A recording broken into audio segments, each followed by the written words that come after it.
Wi-Fi OG, you made my day. What's up, boys? What in the fuck is going on with y'all? It is Monday. It is the month of June. It is the 5th of that month. It's 2023. And because it is Monday, that means it's another recap. I'm going to be recapping the living nightmare that was UFC Vegas 74. Still haunting my dreams. And yeah, then I will move on from that forever. And then I'll also be previewing UFC 289. I hope y'all had a good weekend. Mine was pretty good overall. UFC Vegas 74 was definitely the low point, but there were still some cool things that happened during that card. I'm going to tell you what I thought about the card in general. I'm going to tell you how to do my picks and my bets. And yeah, then we can move on from that. But yeah, it'll be about half and half. This is not going to be a long stream. I'm getting towards the end of my streaming time allotment with my free plan. So I'm not going to make this a long one, maybe like a little over an hour and a half, something like that. But yeah, hope you all had a good weekend. Give it just a few minutes here and then I will get into it.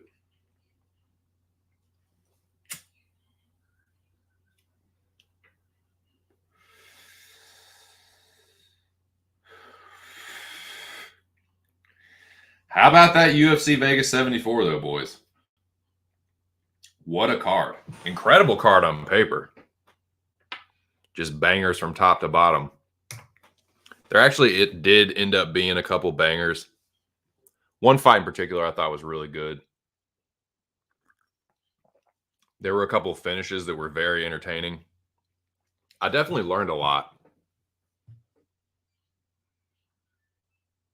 There's this phrase that has been going around for a little bit. I don't know who started it. Pretty sure it was an MMA coach. Might have been John Kavanaugh. I don't fucking know. But it was, you win or you learn. That was not the case completely with me. I definitely lost. Now, you can definitely lose. I know that's like a whole, like, oh, it's your mindset. It's a mindset thing. No, there's losses. There's wins and losses. I definitely lost this weekend. I lost my ass. Picks were horrible. It was just a nightmare all around. But I did learn a lot.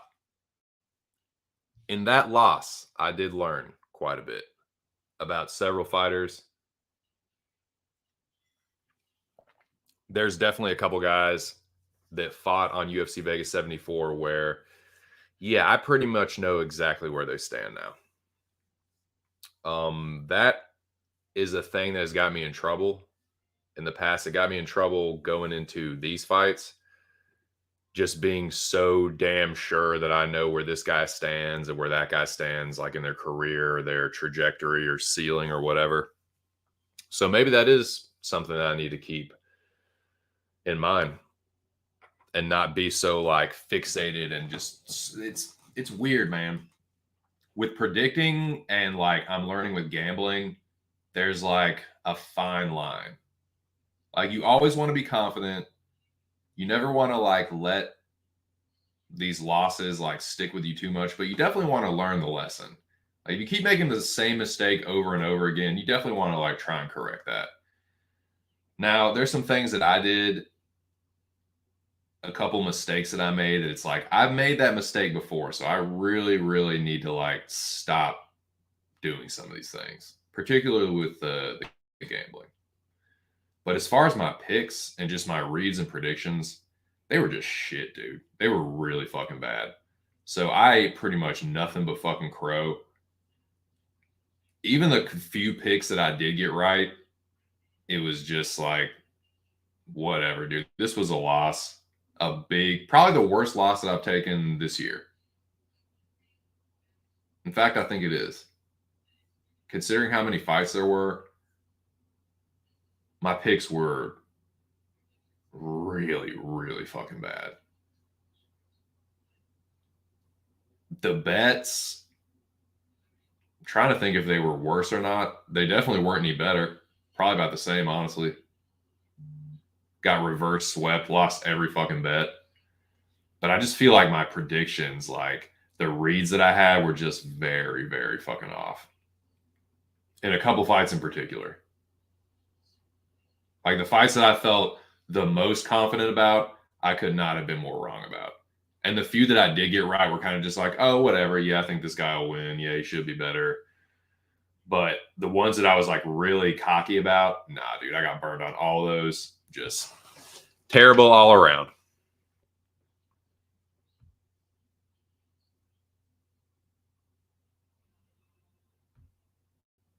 Oh, yeah, dude. A bath? No, complete. This was not a bath, dude. This is a complete submersion. This is like a drowning man. Yeah, dude.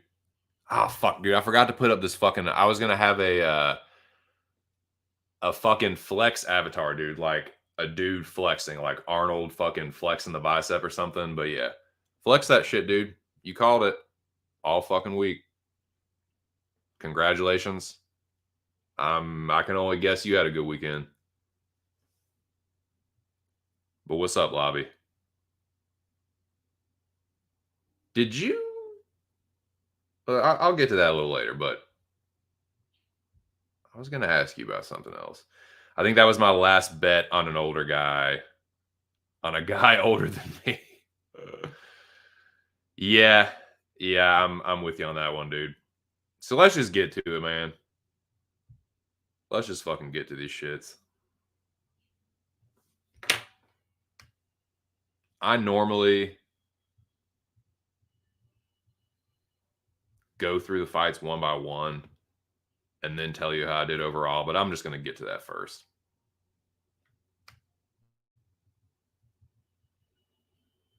Let's just get it out of the way right now.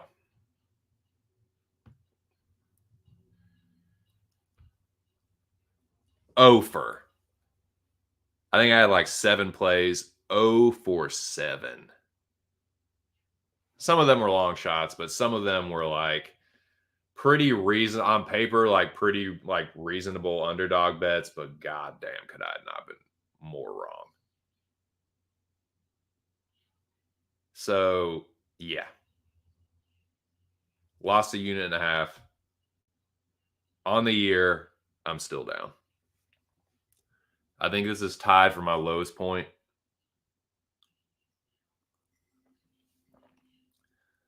But I'm still hopeful. I don't feel like I thought I would feel more discouraged. Like I definitely didn't want to do the stream, dude. I got my fucking ass whooped badly. And I did not want to come on here and fucking it's embarrassing, man. But yeah, I think this is still like I'm trying to think if I've been down more than $50 this year. But that's the thing, is like it's all relative. And because I'm not like investing a ton, it's whatever, man. Like, dude. And this is another thing that makes me feel better. Like, I was not nearly the only person to have a losing weekend. Like, several very prominent MMA bettors, like several like very popular big account having fucking MMA Twitter dudes lost. One of them lost big, dude. I think Lucrative lost like fucking 10 stacks. So yeah, like losing less than $20, whatever, dude. Horrible week. I'm not gonna fucking get too down on myself, but let's also call a spade a spade. That was dog shit from your boy.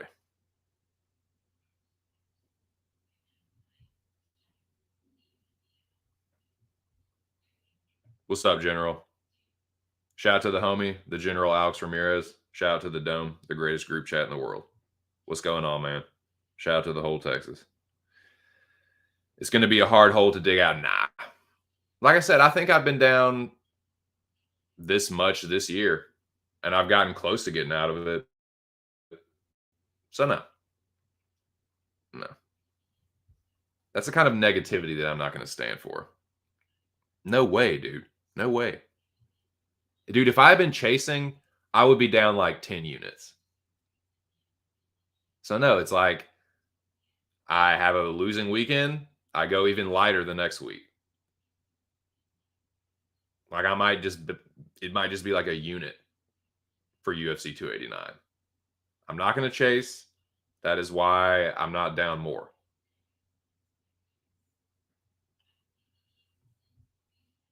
Oh yeah, dude. That's why I didn't want to fucking touch that one. The biggest favorite, Jamie Malarkey. Like I picked him to win for sure. I thought he was going to knock him out. And like to be fair, he looked good and then just got careless, dude.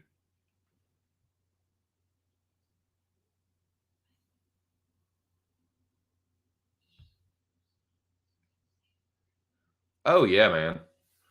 And it's not like I'm not trying to get it all back in 1 week. You know what I mean? Just get a little back here, a little back there, wait for a big night. That's all. I'm really trying to avoid like, and it's just I'm really trying to avoid some of the pitfalls that a lot of people fall into, and I'm also just trying to like enjoy the fucking ride. Like it's just a new experience, man. On a fucking losing streak, on a cooler, like now I know what that shit feels like. But it's like I said, I'm down $50. People lost like thousands of dollars last night or Saturday night. So it's like, whatever, man.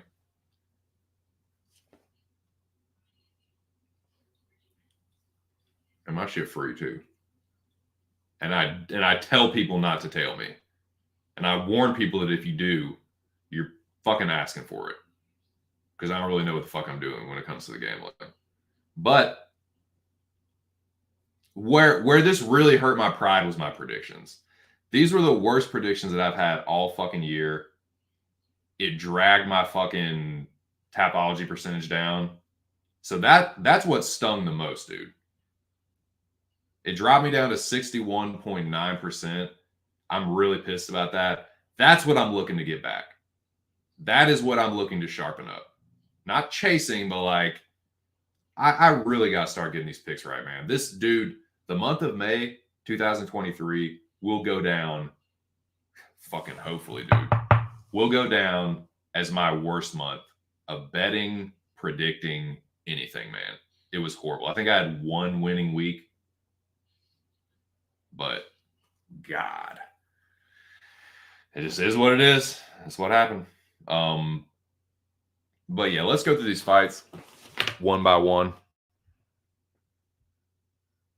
Make sure you smash the like button. Smash the like button and prepare to see a man just eat fucking trash bird.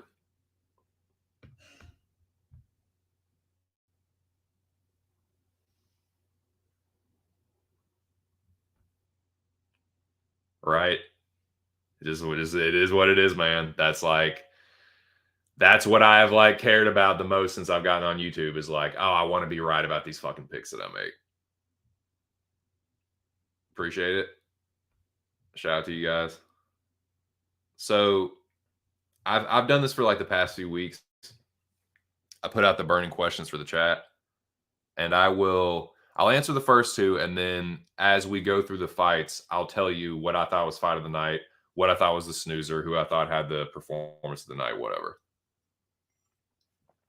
But the answers to the first two questions I asked, thankfully nobody missed weight and no one pulled out. So shout out to all the fighters on that card. Appreciate them not missing weight and not pulling out of the fights. There were like 5 fight cancellations. So shout out to the dudes that stepped up on short notice, win or lose. I appreciate that. It kept all the fights live for nothing, if for nothing else than more entertainment, potential entertainment. So those were the first two questions I've been asking. And like I said, I will give you the answer, my answers for the other ones as we go through. And let me know what y'all thought too. What y'all think was fight of the night? What y'all think was a snoozer? You know, as we get to them. So it started off pretty good. And this was another one where just like it's just trying to get cute. I had a single early in the week. I hadn't made the bet, but I was like, okay, I'm just gonna bet Felipe Lins, and I'm gonna bet Arlovsky. But then I decided to get cute and fucking stick them together. Double dog parlay, double dumbass. If I just kept it a single bet on Lins, I would have cashed that. Whatever. Need to stop making these same fucking mistakes. But yeah, I thought this was pretty clear. I thought it was 30-27 Lins. Some people had it 29-28, but there was no world that Max and Grisham won that fight. He got tuned up. He got hurt a couple times. Lins controlled him against the fence. Lins' ceiling is still incredibly low, but I've never seen what other people have seen in Grisham. He's just always been an old jobber to me. People give that dude such props for like losing to like pretty good fighters, but then he just doesn't like, I don't know, man. I just never seen what the fucking deal is with him. He's 39. He's slow. I don't know. I think he's just kind of a fucking body, just kind of an old jobber. But you know, a lot of people are down on Lins. I mean, I guess I see why he's the underdog, but I don't think he should have been. And shout out to my dude Aaron the Dog. Subscribe to Aaron the Dog MMA. That's what he said.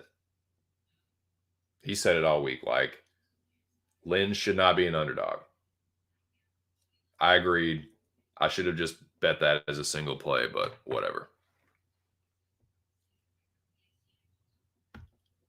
In hindsight, in retrospect, Lins was my parlay buster of the week.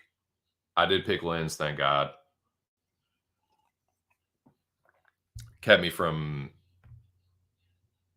losing my fucking percentage even more on Tapology. Here's AOF. What's up, Zach? How was your weekend? Of course you did. You fucking contrarian. Had Lins 2-1. Oh yeah, of course. I love how you Yeah, I was watching the Clarissa Shields fight, but yeah, 1-2-3 Albazi. What a fucking troll. Yep. Cheers, General. Definitely got my coffee. Coffee and my Wi-Fi OG. And good company. Good company and then a fucking smartass. I was gonna endorse Lynn Silva all Brazilian parlay. Yep. Woulda, coulda, shoulda. So I was just wrong here, dude. This next fight, I was just fucking wrong. Luan Lacerda doing his best fucking Ryan Hall. The dude just did not make adjustments. This is the worst fight IQ on the whole fucking card. And there were several examples of poor fight IQ. This was one of the worst, man. What the fuck were you thinking?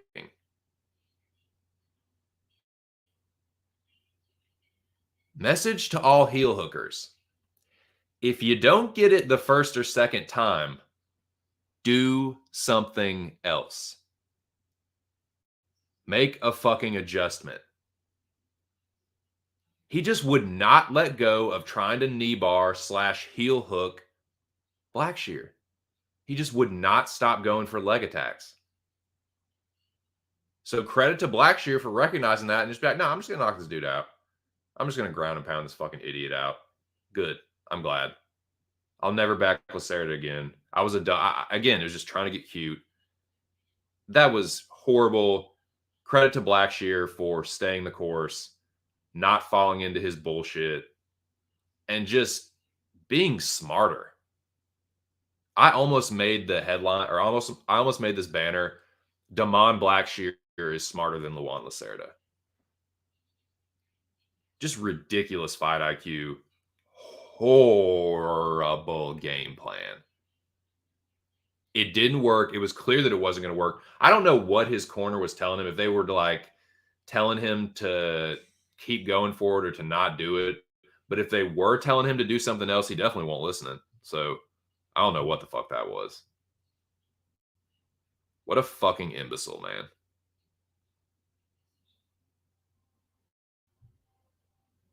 Dude, no shit. Jackie boy. What's up, Jack? Oh, yeah, classic. Yeah, and of course, my fucking dumbass fell for that trap. Oh, I hit the look pretty good. I just kind of stamina. Like, I don't think Blackshear's as good as stamina, so I pick Luan. It's like, what the fuck, man? Yeah, classic. Classic, dude. I think he thought he was just going to be able, I'll just use my go-to attack. It should be able to take care of a dude like this. And he's like, wait, this isn't working. Like, fuck. No. I should be able to do this, boys. It's like, dude, no, this is not working. Credit to Damon Blackshear for being smarter and sticking to his game plan. And yeah, fuck Lacerda. And fuck me for parlaying that idiot.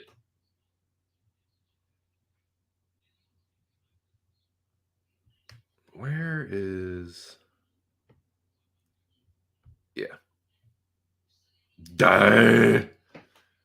Hey, I'm a favorite underdog, and the underdog is a fan. Yeah. Just a fucking wet shark, dude. Horrible.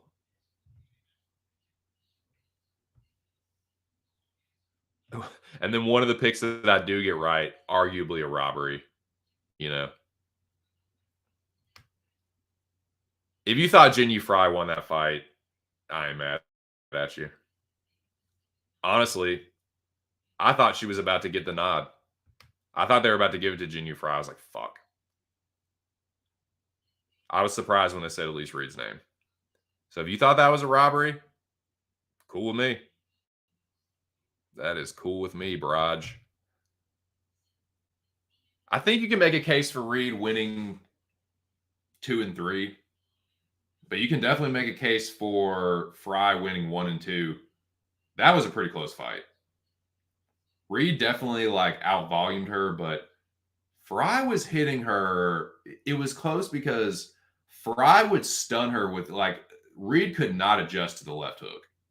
She did not pick up on the left hook whatsoever. She kept getting cracked by that thing. I was like, she's gonna get knocked out. That's what I said at the end of the first round in the chat. I was like, dude, if she doesn't fucking address that, she's gonna get fucking knocked out. Credit to her for, being able to get her own work off late in the fight.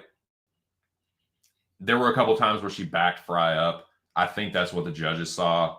But it was close. Again, if you had Jinyu Fry winning that, I'm not mad at you. I picked Elise Reed. I think you can make a case for her winning 1 and 2, but I'm not dying on this hill, dude. It was a close fight. I feel the same way about both of them that I felt before this fight. I'm just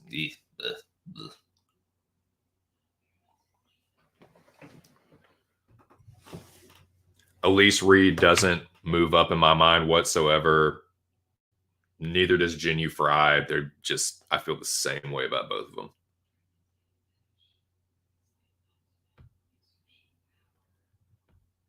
Classic, like the Sean O'Malley. Oh, shit.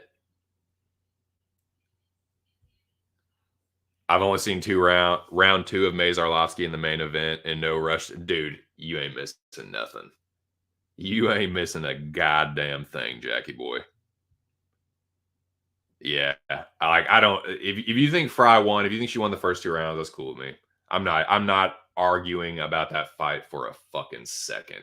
It's too shitty. It's too low level. Fuck that fight. Missed what? You missed nothing, dude. You didn't miss nothing. Well, I'm not gonna say it was a complete snoozer. I can't say it was a complete snoozer because both of them were like landing and like Reed would back her up, Fry would crack her with a left hook. So like for being that shitty of a fight on paper against 2 low level fighters, it wasn't the worst fight. I'm not gonna say I was blown away, but like I didn't completely fall asleep either. I'll be honest with you. The snoozer, what I thought was going to be the snoozer of the night, was the snoozer of the night to me. So, whatever. Enough about that fight. Fuck that fight. All right. Where are we at? Okay. Good googly moogly. Great day in the morning. What's that? Jamie Malarkey whooping up on Naimov and then just gets fucking stopped in his tracks, dude. Was it a right hook? Is it a left or a right hook? I think it was a right hook. Malarkey just squared up in front of him, dude, with his hands down, charging forward. Yeah, Malarkey does not have the best chin, man. I don't think that's a hot take anymore. The dude's been knocked out several times. He was winning that fight too. Like, I don't really know if you could call Malarkey a glass cannon. He doesn't really have a cannon. He's more of like, he does have some stoppages, but it's more like attritional. It's more of a death by 1,000 cuts. Like, I'm not saying he's pillow fisted, but I don't know if glass cannon is necessarily the word. I just don't think he has a great chin. And Naimov obviously hits hard.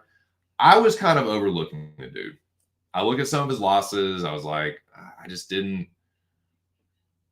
I saw him in some spots during the tape where I was like, Malarkey will definitely be able to take advantage of that. And again, I was just like, I didn't bet this because of the line, but I was pretty confident in Malarkey. I was like, I even said it on Aaron's show. I was like, dude, how do you want it, dude? How do you want to win this fight? Yeah, right. It kind of looked like that for a minute, but nah, dude. That's like, dude, some people paid the price for parlaying Jamie Malarkey, and he was the biggest favorite on the card. So I know there were some people out there that were like, biggest favorite, whatever. Malarkey gets it done regardless. Ooh, yowza. Sorry for your life, baby.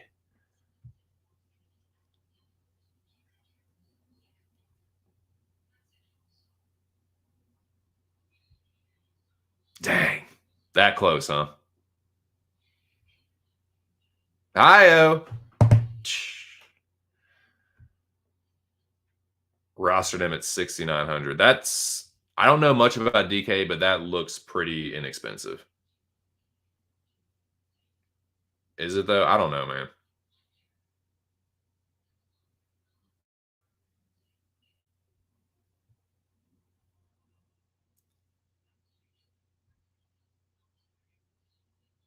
Hey, Mo Cheese, in case you missed it, you got timed out in front of everybody. So, yeah. There's a timeout corner. Here's your dunce hat. Goodbye.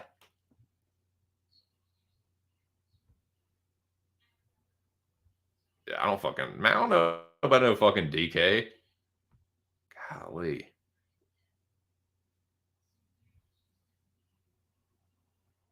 So yeah. Anyways, man. He just subscribed to my channel too. Moo Cheese or whatever. Like, just, you have a new subscriber. God. It's like, well, dude, I don't understand, man. They need to do a fucking, someone needs to do a fucking study, a psychological study on the inner workings of the troll mind. It's fascinating. He was only 62% owned. So that's cheap, right? 6,900 is cheap, because normally I see, like, I don't know. I just don't know anything about DK, so I don't know. Y'all tell me.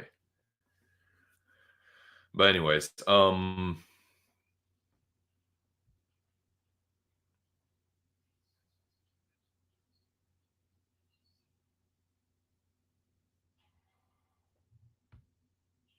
as a minus 500 at 69, but that's pretty good, right? Or am I wrong about that? I'm just not sure. Anyways, but yeah, Muhammad Naimov, my eyes are open. That's a pretty good debut, dude. That's a pretty fucking dank debut. I mean, yeah, he was getting his ass beat, but dude's got power for sure. But yeah, a little like Malarkey. Malarkey doesn't. He just doesn't take huge punches very well. And of course, the fucking Tajikistanian that I fade wins, and the one that I'm on fucking loses. This was fight of the night to me, though, boys. This fight was very fucking entertaining. Both of them went for broke. Gafarov has a gas tank, man.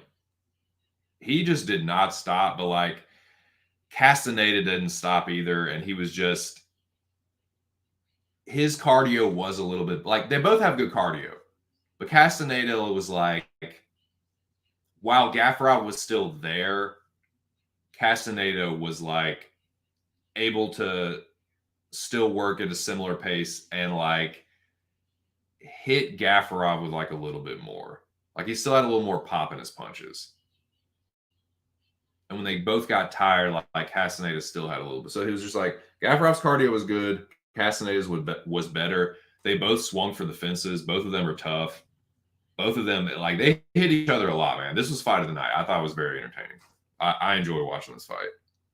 It was one of those where it's like, yeah, I know I picked Gafarov, but I'm just having fun watching this. They're both just kind of fucking banging in the pocket. I liked it. I enjoyed it. So yeah, that was fight of the night to me.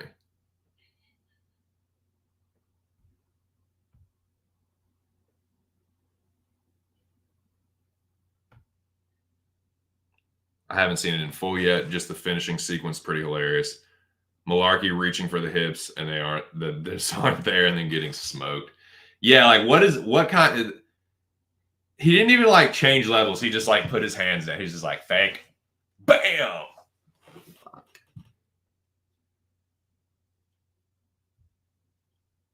Oh.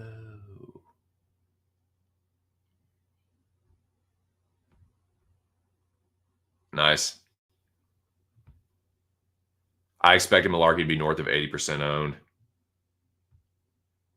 I still think Sexy Mexi beats Munoz. Yeah, after that, yeah. I ain't arguing with you after that.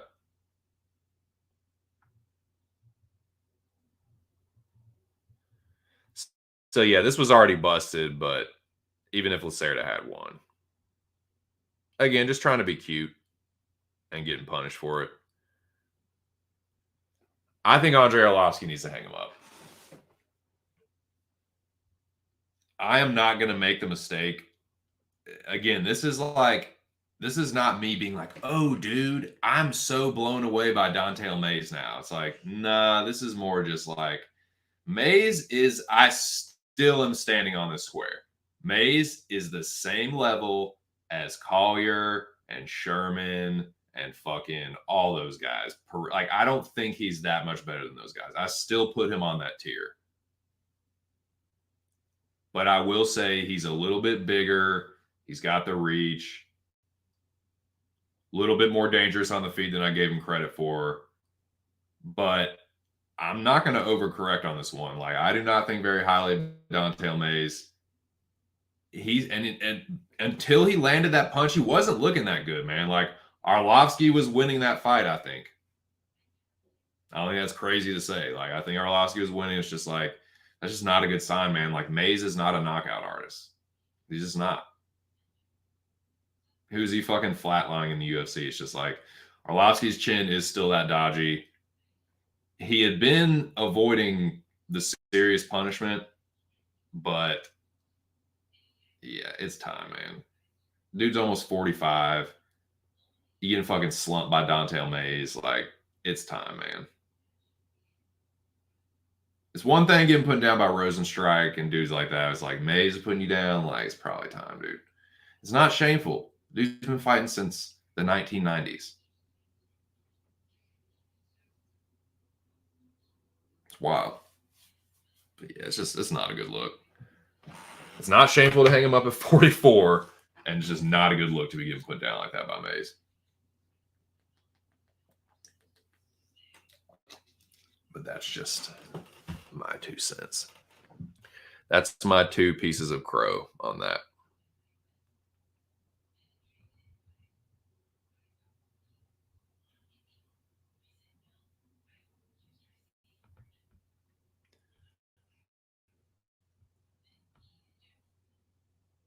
Gaff beats him with a full cam. I think that's a fair argument.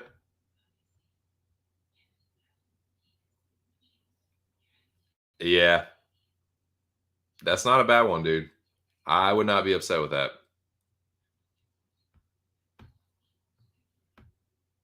What's up, Tigger?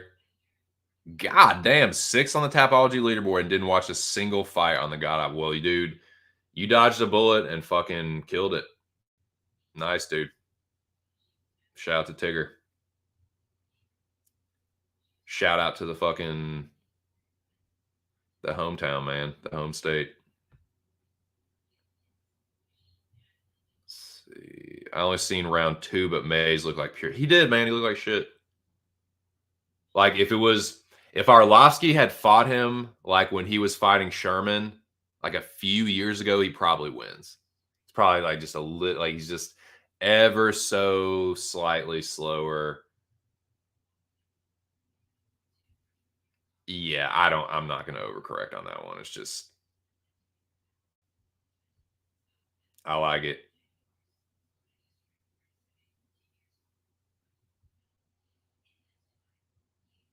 Who got headbutted?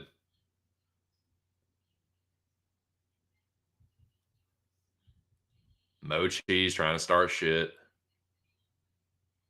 Moo Cheese. That's so stupid though. Like, you're subscribing to my channel and then like you're doing shit that you know is gonna get you fucking blocked and banned. Just trying to start drama.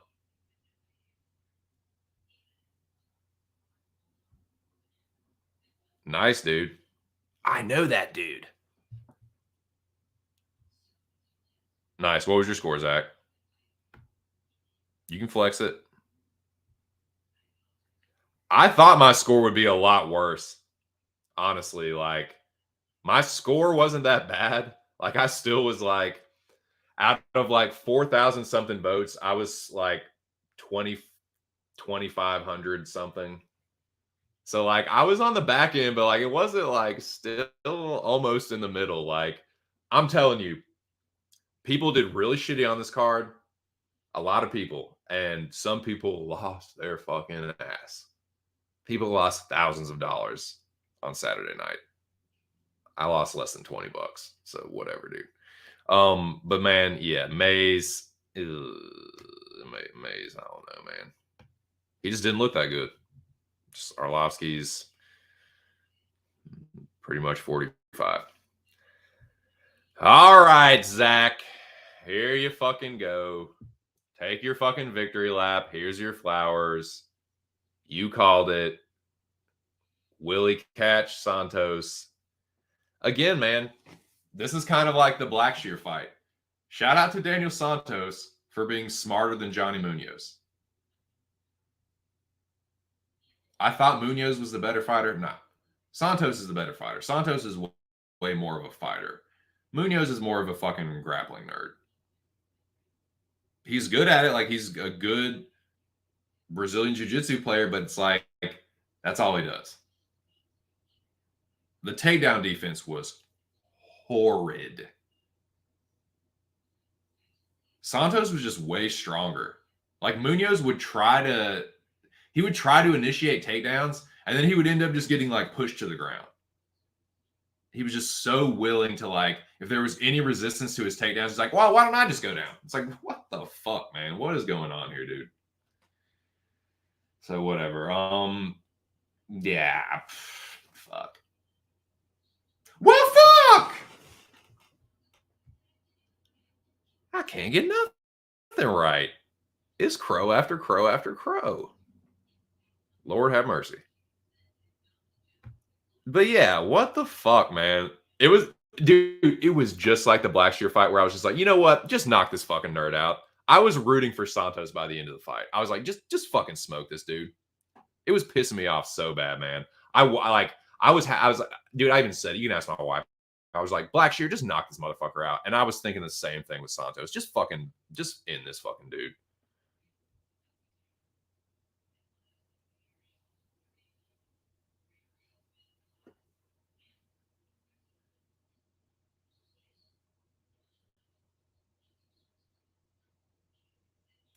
They were taking points for them early in the night. Yeah.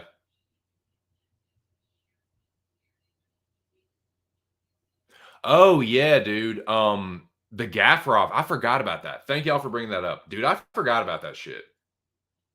That should not have been a point deduction. That should have been a warning because what's the fuck? Castaneda headbutted him, and they didn't. And Gaffarov was complaining about it, and Tyone was like, "No, keep fighting." And then Munoz, he headbutts Munoz, and it's just like instant point deduction. Not a stern warning, no warning, just not point. It's like, God damn, dude. So yeah, I think that could have affected how Gaffarov, like, he was like, I just gotta swing for the fences now and whatever. It was just a weird one, but nah, man, I thought Castaneda won.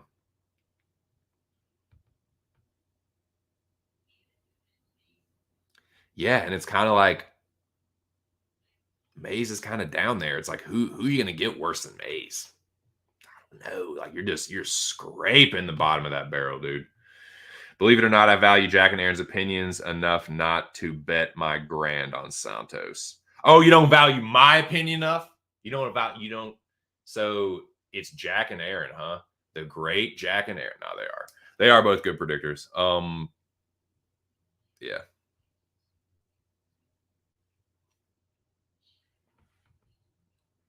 I see the shade thrown at me though, Zach. I see the cyberbullying. I can read between your cyberbullying. Just trying to leave me out, huh? No, you should have fucking bet a grand on it. That would have been, dude, that would have been a nice hit. Munoz Lacerda, maybe. Only enough for one. There's only enough room in this town for one Brazilian Jiu-Jitsu nerd. That would be a crazy, like, scrambling, fucking, like, ass over elbows kind of fight. I wish I had, but I was afraid he was going to get DQ'd at the end. Great. Yeah, thanks for nothing, Zach.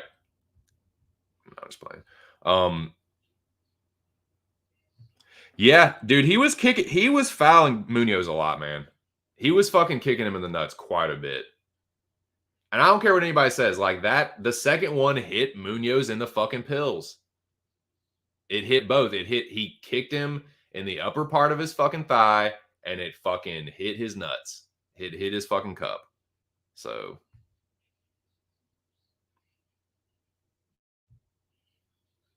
yeah, yeah, he fucking hit him bad in the nuts twice, dude. Instantly, it was like, nah, yep, you can't do that. It's like, dude, he did it to me, and you didn't even fucking warn him. You just let him keep fighting me. You fucking AOFer, dude.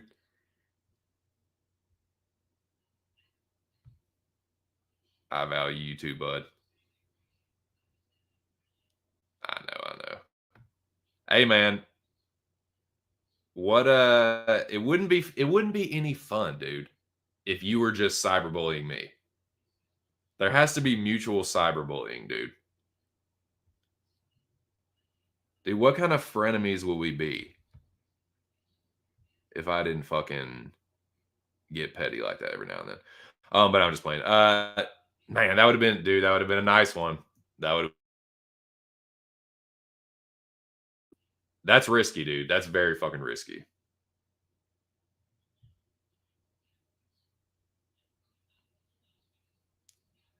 Zach, you old bud, you. Two domes in motion. Stupid to deduct a point unless it's blatantly intentional. Like, I don't think he did lead with his head, but I don't think it was intentional. I don't see how you can possibly like assess that and immediately just like that is definitely where you give him a warning.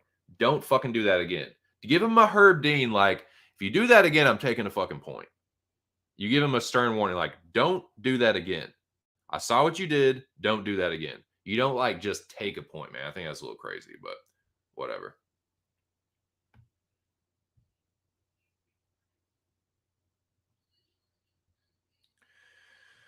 Nah, man, I got to give Zach credit for that one. He was heavy on Santos all week. I'm pretty sure he was heavy on Santos when it was originally booked. So yeah, got to give him credit. Ate crow bad on that one.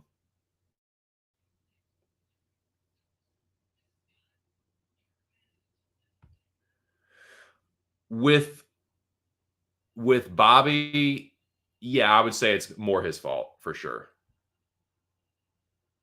Yeah,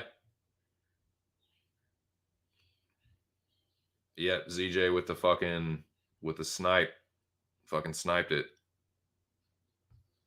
Well, how about some more crow for me? How about some more? 6 plates of crow isn't enough. How about some more? This one, dude, I'm not crying robbery. I just thought Abubakar won. It's so funny too because the people like if you scored the main event for Albazi, you should have scored this fight for Abubakar. If you're using the same criteria you did to score the first 3 rounds for Albazi, you probably should have scored the first 2 rounds of this fight for Abubakar. Because at the end of the day, Zaleski landed like 5 more significant, like a handful more significant strikes, and he got controlled for most of the fight.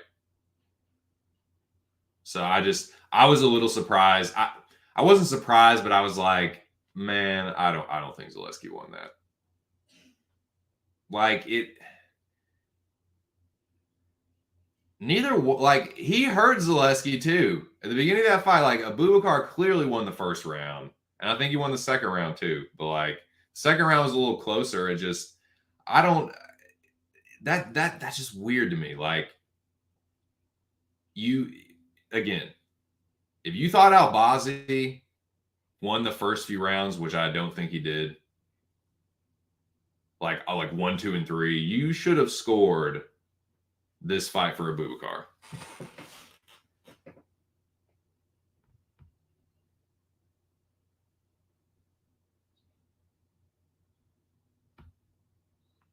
Just a slap at the end.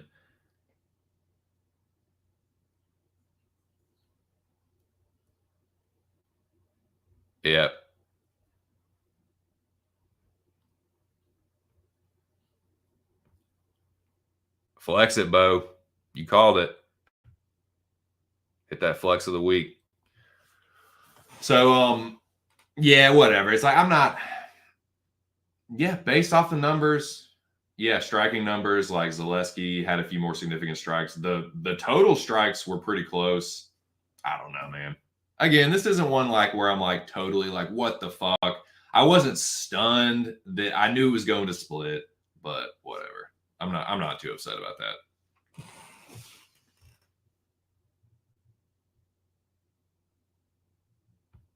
But honestly, other than the first few seconds of this fight, this one put me to sleep.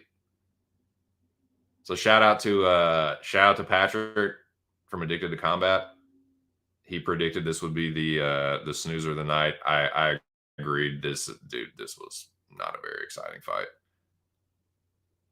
A lot of cage pressure, which usually makes for a snoozer. Now, Lobby. Where are you at, Lobby? Stand up, take a bow. Fuck me. God, Kellen Souza was a bad pick, man. It was just over before it even started. She just like insta tap to a straight ankle lock.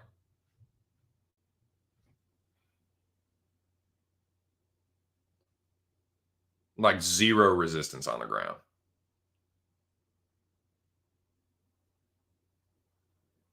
Just falls back, boom, ankle lock, done. That's why I use the free bet on that. So, terrible performance. Shout out to Silva. She's pretty fucking good on the ground. I didn't think it would just be over like that, but I don't know. I don't even know what to say. Just like wrong side there for sure.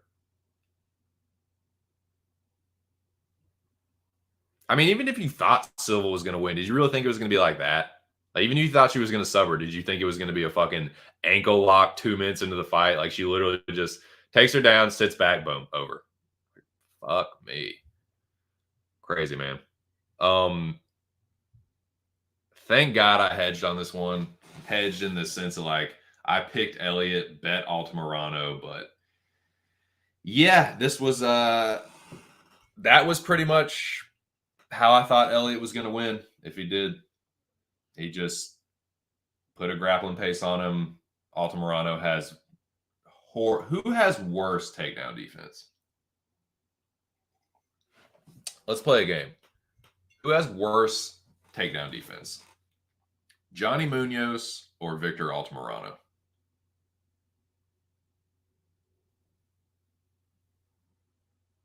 Just like taken down at will.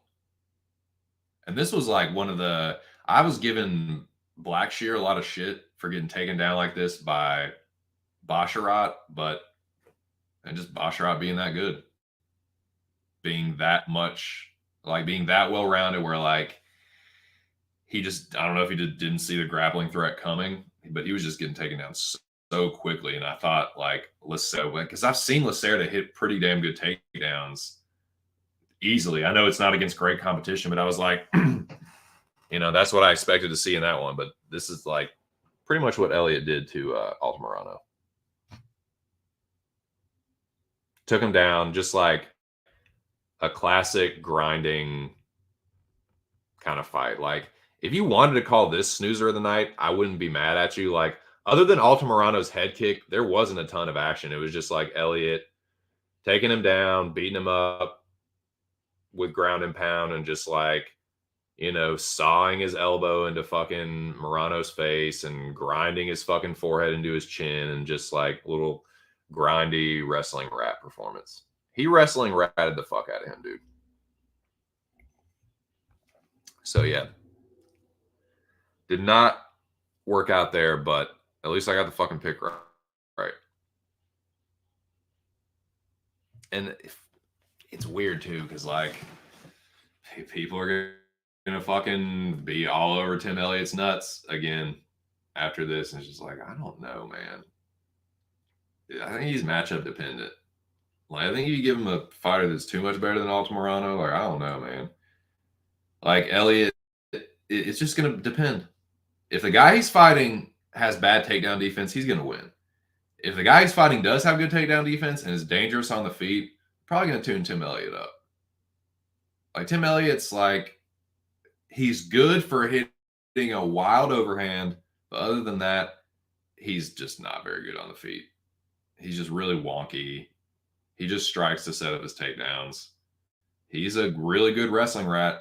He's a fucking grinder, but he's shown that if like you can keep it on the feet, keep a pace, like he'll tire out and he'll, you know, this was the kind of fight where Elliott didn't gas out because he wasn't having to work too hard for the takedowns. Just like boop, gets the takedown. I'm sure that charged him up a little bit. It gets his little fucking rat meter fucking going, and yeah.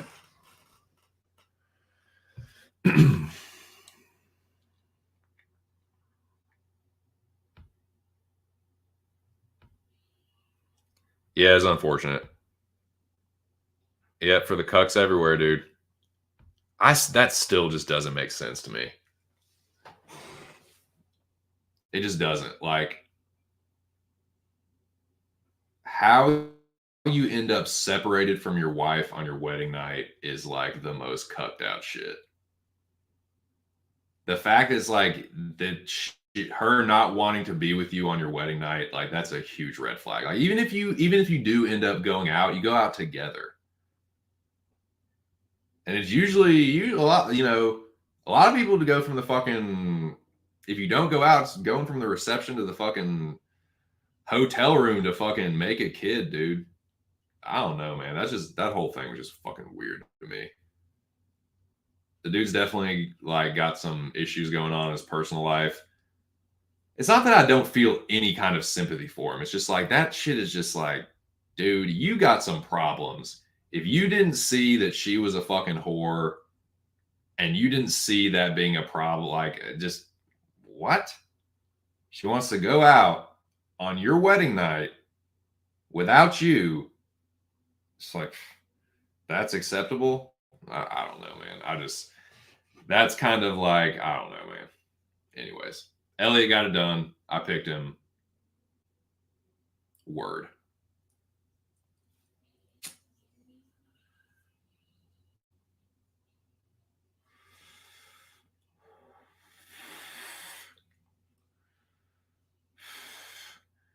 Who was Bays in the corner for? Was it Elliott? Was he in Elliott's corner? Or was that no, that was Albazi. He was in Albazi's corner. That's right. That's right. Never mind. I wanted to just cuck those two together. Two cucks in a pod. But nah, man. They should start a podcast and call it Two Cucks in a Pod. Two Cucks with a Pod. So yeah, man. I don't know what else to say about that.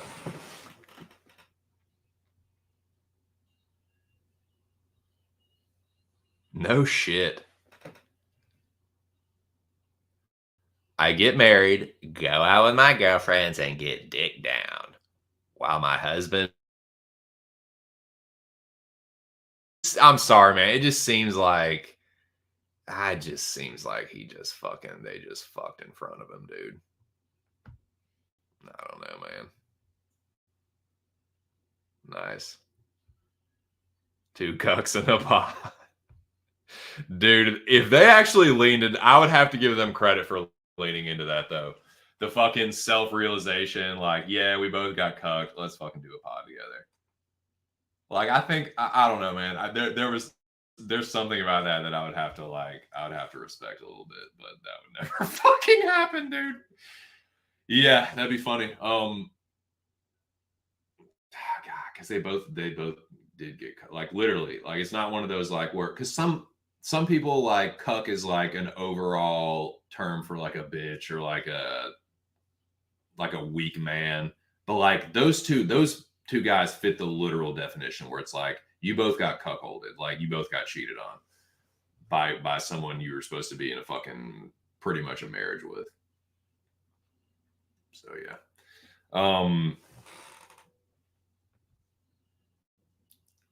Hey, if it was him watching his kids, yeah, but dude, on your wedding night, come on, man.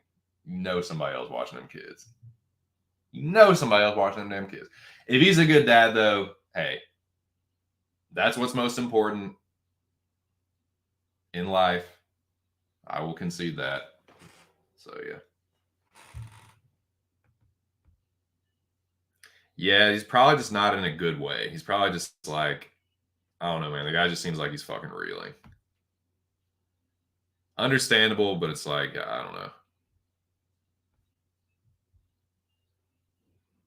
But yeah, that's what happened there. Goodness, fucking great day. Great day in the morning. Did fucking Jim Miller smoke Jesse Butler? Like, that's what you do with a short notice jabroni replacement. You can say what you want about Jared Gordon, but like Jesse Butler, bro, that's what you do to a fucking Jesse Butler. I had Jim Miller by knockout, but I didn't think it was going to be in no fucking 23 seconds. Literally, the first punch he landed. Fucking like left, it was like an overhand left, kind of like left hook, overhand left. Dude, he fell like Mike Jackson too. That the way that he got knocked out and the way he fell against the cage was very Mike Jackson, Pete Rodriguez esque. It was sweet. You just like, I know this is cliche, but dude, how can you not love Jim Miller? He's not cocky. He's just a fucking, he's a man. He's 40. He's got a mullet. He's from New Jersey. He's just a humble guy. He likes to fight. He's fought more than anyone. He's won more than anyone. He's Jim Miller. Get knocked the fuck out. That's a good guy to get knocked out by too, because you know he's not going to fucking shit talk you. He's just gonna be like, yeah, I'm just here, you know, I just show up and fight, and yeah, I just like to fight, man. It's like, I don't know, man. It's like he's unhateable, dude. If you hate Jim Miller, there's something wrong with you, man. Even as someone that you can call like a hater, because I'm definitely like you can. I'm a certified hater of certain fighters, dude. You cannot hate Jim Miller. If you hate Jim Miller, you need to examine your life. There's something wrong with you. I'm sorry, he stole the show. It would have been Naimov, but come on, man. That's what you do to a fucking jabroni. Jim Miller's the fucking man.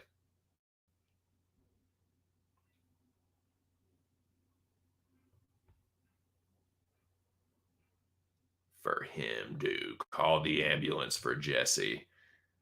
Like slumped him against the cage. He was out with the first one. The second was for just for good measure. Just to make sure. That's veteran savvy.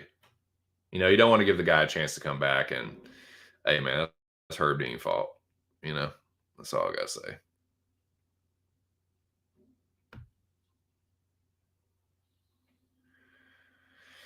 Yeah, so unfortunately, this is a little bit out of order, but yeah, that did not hit as well. This fight here, I probably should have parlayed Caceres. Should have played Caceres by decision. It was always going to decision. And this is more or less how I thought the fight was going to play out. I said it before, dude. Again, shout out to my dude Aaron the dog, Zach's best friend. He, like, I said it Wednesday. He's an old jobber. I don't like Pineda is not good. He's good. He's a good grappler, but like, man, I'm sorry. Like, and people are going to be too high on Caceres after this. I don't know, man. Like, I just don't think Pineda was ever going to win this fight.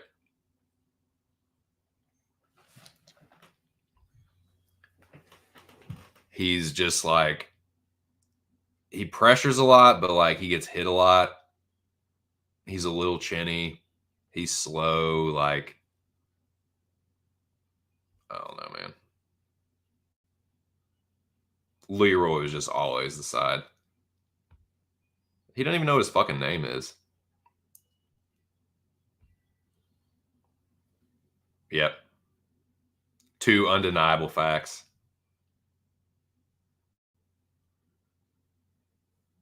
Not an auto fade because Pineda won't like rocket him up the rankings. Like they'll give him probably another like a jabroni that's like slightly better than Pineda. Like that's not going to get him like a fucking ranked fight or anything. I don't think. But yeah, again, like that just didn't. Caceres has looked good in his last two fights, right? Knocked out Erosa. Didn't think that was going to happen. That was surprising. This was not surprising at all. Like Erosa is better than Daniel Pineda to me. So I didn't like see why Caceres shouldn't have won this, but like I just don't know. Again, like it's just tough to see how I don't know how he's going to level up against a better fighter. Like has he leveled up? Like I don't know, man. I guess he has, but again, I'm still like not completely sold on Caceres just being like he has looked better. You gotta also factor in Pineda just not being very good. And Erosa, he's a good fighter, but he's a little chinny. So I don't know, man.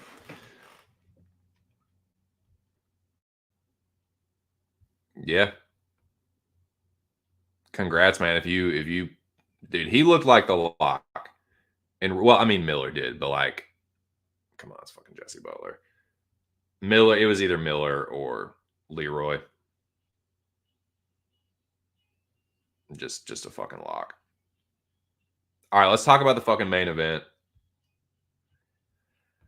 I thought that Kai Kara France easily won this fight.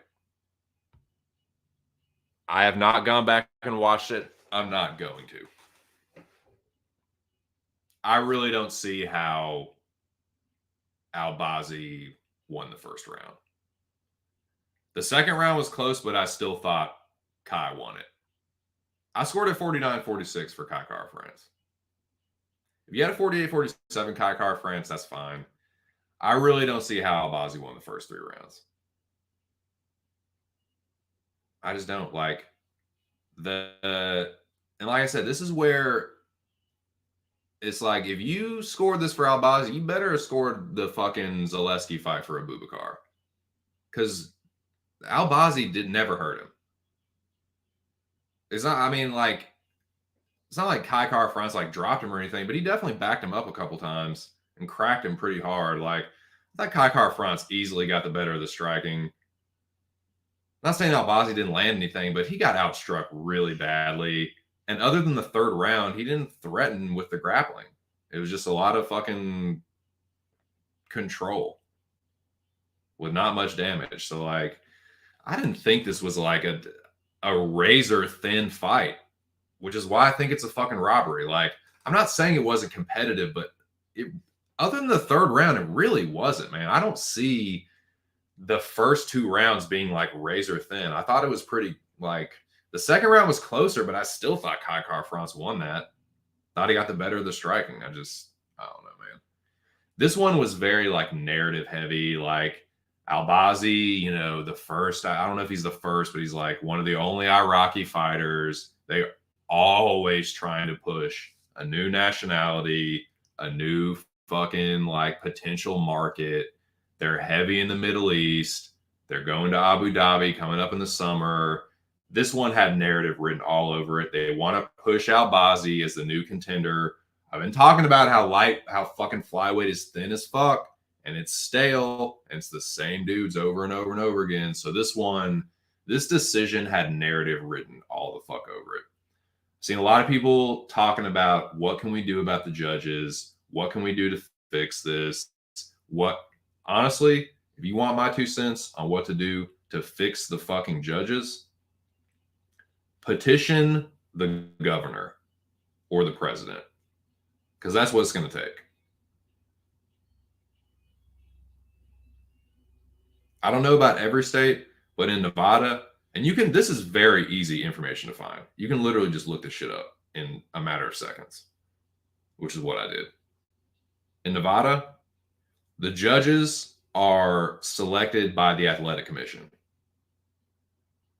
The athletic commission in Nevada is made up of I think they said like 4, it's an assembly or like a board of directors or whatever.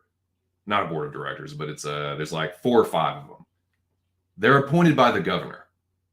So when you're talking about fixing this and what can we do to like hold these judges accountable, it's going to have to be a policy change from within like the state government level. So I would petition your governor or your local representative or whatever, because that's what it's going to take. It's politics. Like once you get to that level, it's like you're fighting against the system. That's the long and short of it for me. Yeah, I thought this was a robbery, man. I thought this was a robbery. And I just really it wasn't incredibly close. Go look at the fucking numbers. Kai France very clearly he very clearly won 1, 4, and 5. And I thought he won round 2 as well. That one was a little bit closer, but I still thought he won that. He outstruck Albazi in that round. He outstruck him in like every fucking round, except maybe the third, because he got controlled so much and he almost got choked. Albazi clearly won the third round, but that was the only round he won to me. I had it 49-46 for Kai France. I thought that was a robbery. Albazi's face was clearly more visibly damaged. He got cracked with more harder shots. The stats reflect it. His face reflects it. The vast majority of humanity that watched that fight reflects it. It just wasn't as close as, because that's what everyone said. Oh, it was close. But I don't think it was ever being that close. So that's why it's like that's a fucking weak argument. It was robbery. Those are the only fights that are robberies. And even so, I don't know, man. I didn't have a lot on this fight. I just had Kai France by knockout, and it was obvious that wasn't going to happen. But it's not. This night was like my night on Kai France, like in a parlay or something. Like it wasn't like that. And for people to say, "Oh, bad decision," but I can't quite call it a robbery. It's like, no, if the person won, it's a fucking robbery. So this was very narrative heavy. They're pushing Albazi clearly. Dude, I do not like that motherfucker.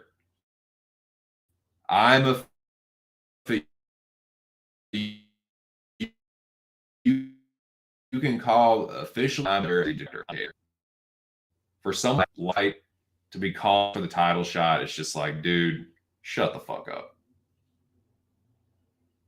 Look, to me, and pretty much anything I say anymore is like just go with the opposite.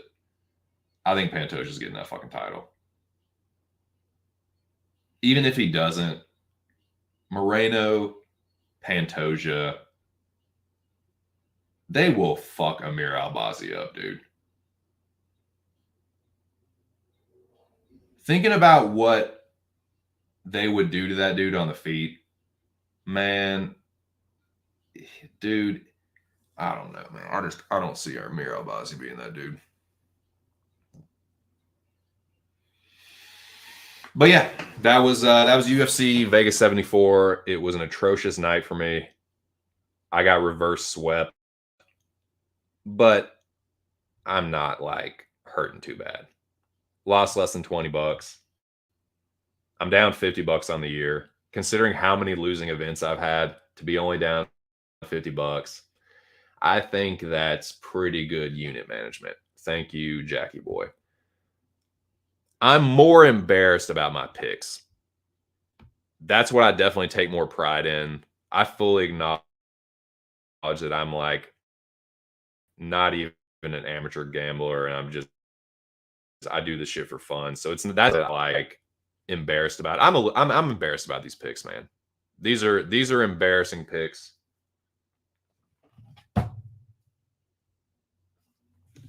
Sorry, the audio's fucked up. These are embarrassing picks. I'm way more embarrassed about this than the fucking bets. So yeah. Now, let me finish chewing this crow. Once again, shout out to Lobby. Shout out to Zach Johnson. They definitely called their shots this week. Got to give them full credit. As much as it pains me.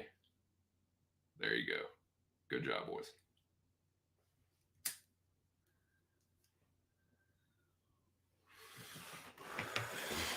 Y'all showed me.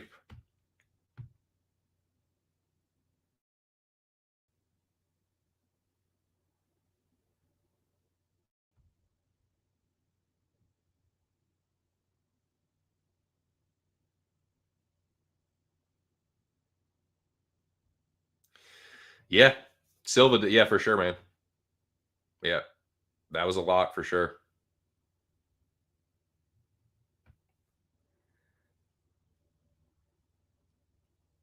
Yeah, I did. Like it was like I don't hate anyone for having it 48, 47 Kai. Like, but I mean Albazi is definitely yeah. Wasn't Kai did Kai Car France end up being an underdog? Or did he open up as an underdog and got a bet to like even or well, I don't remember. Yeah, I don't see how you can score the first round for Albazi. He got outstruck. Yep.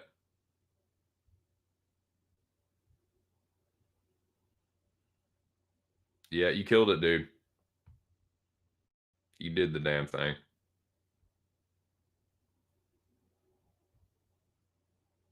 Yep. Yeah, man. No, in all seriousness, anyone that has given me gambling advice, I appreciate it. And I'm trying to like, I don't know. I'm trying to make my way in the gambling shit, the gambling sphere. Like, I try not to take it too seriously. I'm a very, very light better, but it's like, I don't know, man. It's kind of like walking a fine line. Like, I want to be getting better at it, but I'm trying not to like, I'm definitely trying not to chase. Want to start like, I don't know. I need to really stop making the same mistakes. Stop getting cute. Stop fucking around with the dumb shit a little bit more. Like there's a place for that, but like I don't know, man. Just keep learning, keep trying to get better. Just try and take it week by week. Have a good week this week. Try to do the same thing week after, so on and so forth.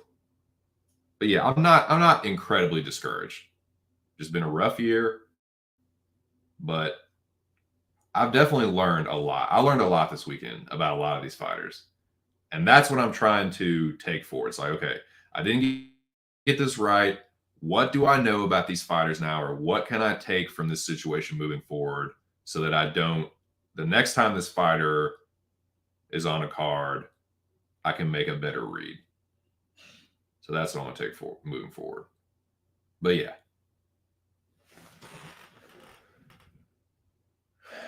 God, shoot me in the fucking face, dude.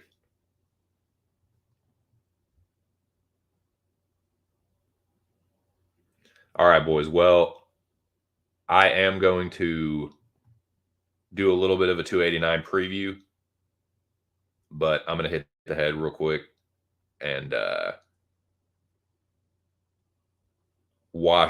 can finally wash the fucking taste of UFC Vegas 74 Crow out of my mouth and just forget about that nightmare forever.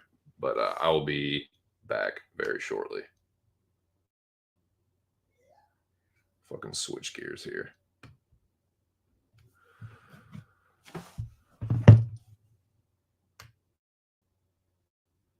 And I will edit this.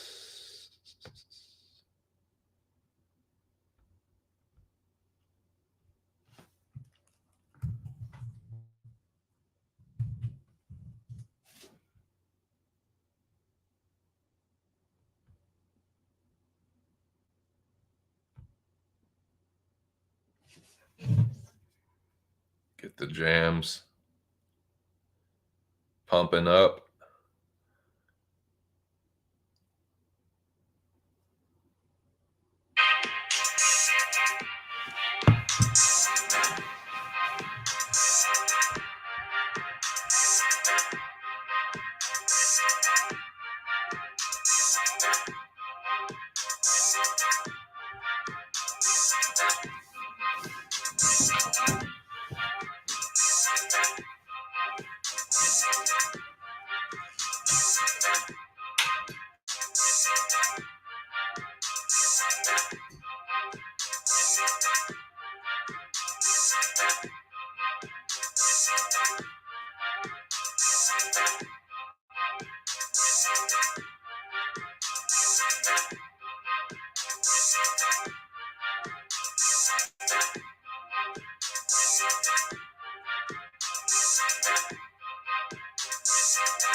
All right.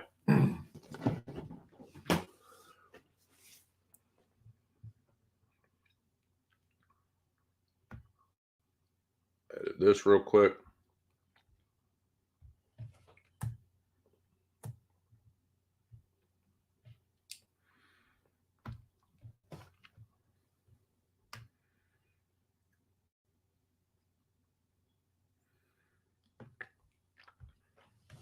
All right.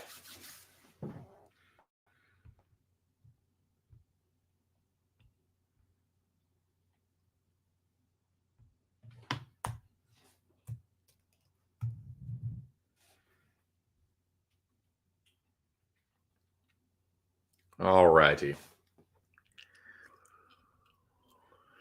Yeah. Well, that weekend sucked. UFC Vegas 74 sucked. But again, I want to shout out my dude Aaron the Dog MMA. Appreciate him having me on the show Wednesday. Quick reminder, he has changed the time of his Wednesday UFC show to 5:00 p.m.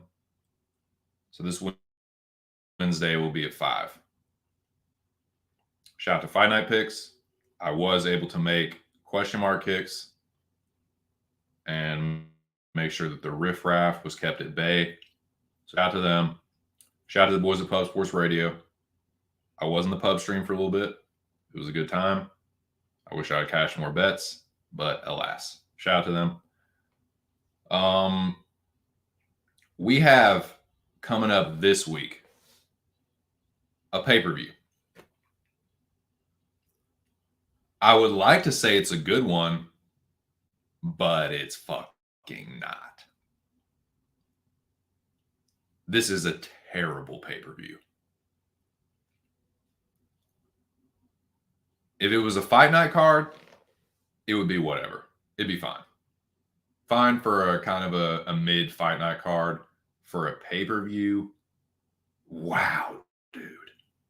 Pretty fucking bad. Pretty fucking bad.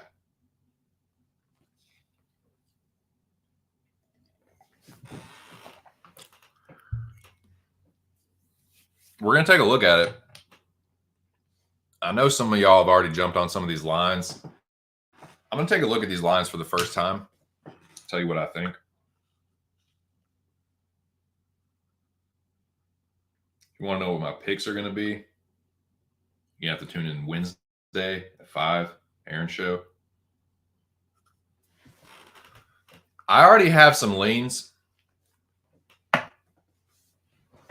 especially with some of the fights on the main card. But I want to take a look at some of the other fights and also some of the betting lines.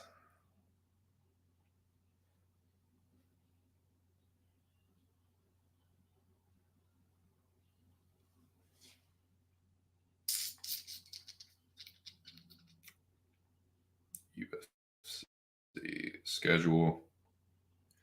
Man, I'll tell you what though. Wi-Fi OG is fucking dank. If you can get your hands on some Wi-Fi OG, which is White Rhino and Fire OG or something like that.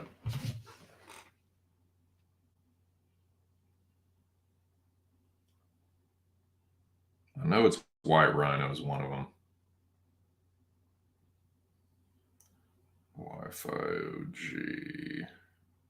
Fire OG and White Rhino. Yeah.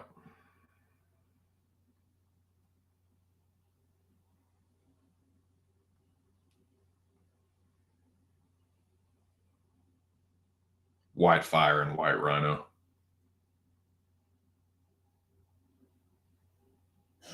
Yeah.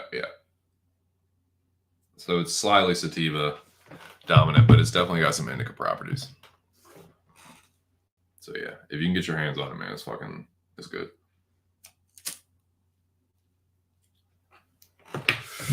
Well, let's take a peek. We'll start from the early prelims.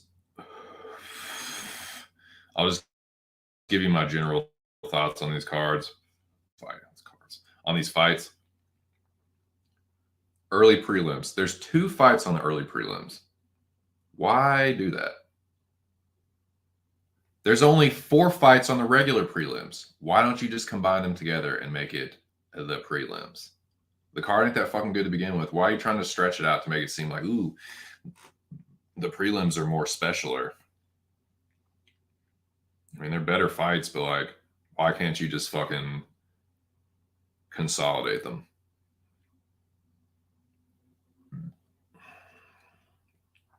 Early prelims. Fuck me.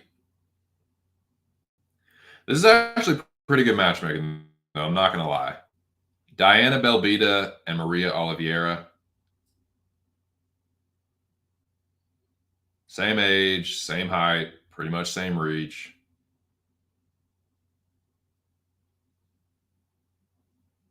Pretty much same level of jabronidom.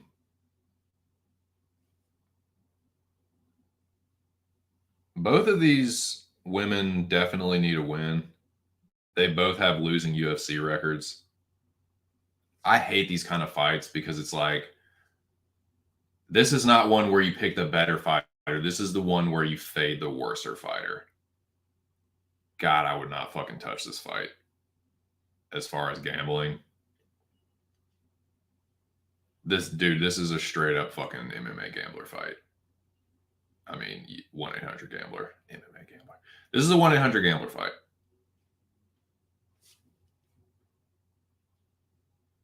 It's not like they're losing to like, I mean, Oliveira's fights, I mean, losses are a little bit more excusable. For the most part, she's lost to better competition. I don't know, man. They both get armbar. They both can lose decisions.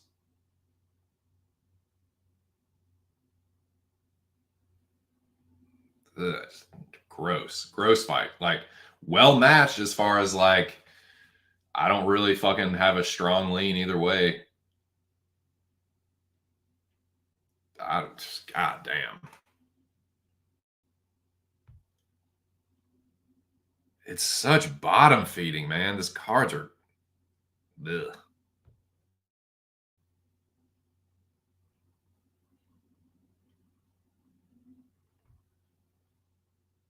I was gonna say he's not fighting on the next one. You talking about his next fight? Him moving down to 205? They need Canadians on free TV. Yeah. I might 1-800 gamble on this one. I mean, a Magic Honeybee is going to do what a Magic Honeybee is going to do. If there's anyone that can like fucking squeeze some magic honey out of a fucking greasy ass fight, it's Jackie Boy. So yeah. Jack has those kind of powers. I do not. Yeah, it's probably dog or pass, right? With this, you would think, right? You got a low level fight, low level chick fight. Both have losing records. Both need a win. Probably just back the dog, right? Oversimplification, but yeah, I think that's probably the way to go. Whoever the dog is, just whatever, man. I don't know. Shit, my mom's calling me. Hey, hold on a second, boys.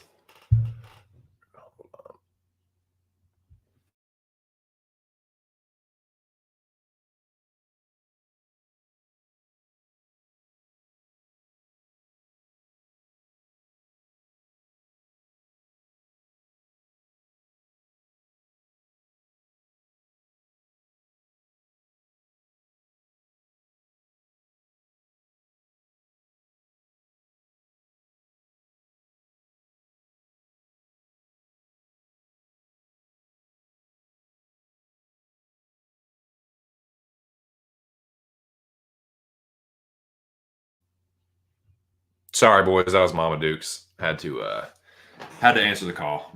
I'll call her back. She doing good though.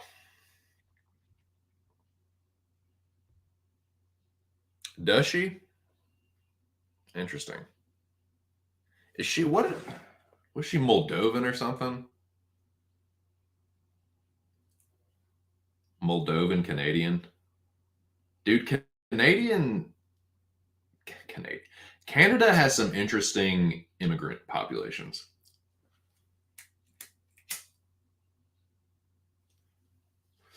Like, there's a lot of people that are like randomly Canadian by nationality.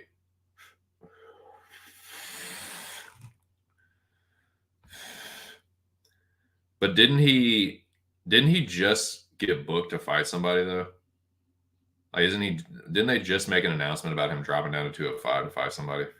Or am I just fucking? I mean, I know I'm high, but was I high when I saw that as well?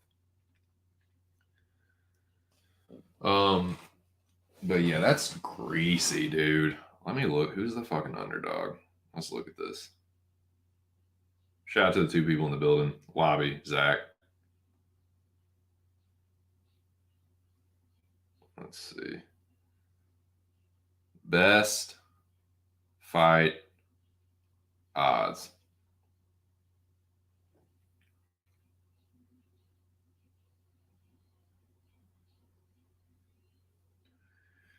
Okay, here we go. And Belvita is a slight underdog. Might not stay that way for long. I can see that line yo-yoing for sure. Well, I'm just gonna stay on best fight odds and just go up the card because I think it looks like they have it in order. Man, there are so many fights that were supposed to happen on this card, dude. Like rebooked fights. Like Pereira, Stephen Thompson was supposed to be on this. Whitaker, Duplessis. Dvorak, Matt Schnell. He's got that Urseg dude is a late replacement for Schnell, but yeah, Dawodu Almeida was supposed to be on this too. Dacus Roundtree. Okay, so is that rebooked? I guess that must be rebooked. I don't fucking know. But yeah, so we will go in order of this mug. Builder and Nelson. Yeah, I definitely favor Builder. There. Maverick Jasmine. Yeah, I think that's a pretty straightforward one right there. Nasruddin and Chris Curtis. You want my pick on that one? You're gonna have to tune in Wednesday to one Aaron the Dog MMA. My old bud, one of Zach's best buds. Tune in Wednesday at 5 p.m., not 2. Anders Barrio is another one. I need to tape that one. I think I have a lean, but I am going to tape that a little bit. Ige Landwehr, tune in Wednesday. Fugit Malat, got to tape it. And Nunez Aldana, tune in Wednesday.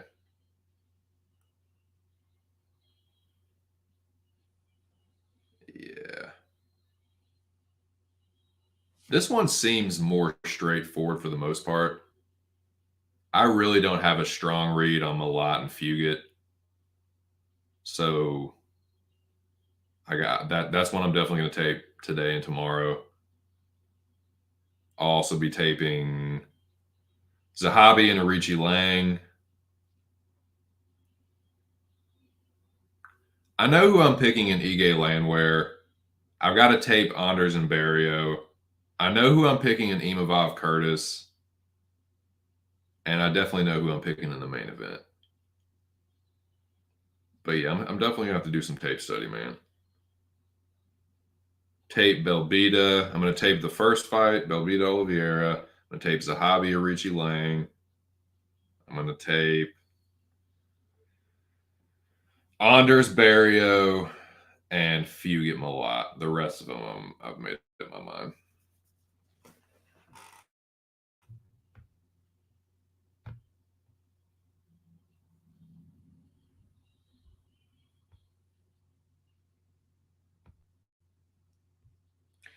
I don't think they're. I think that's been rebooked though.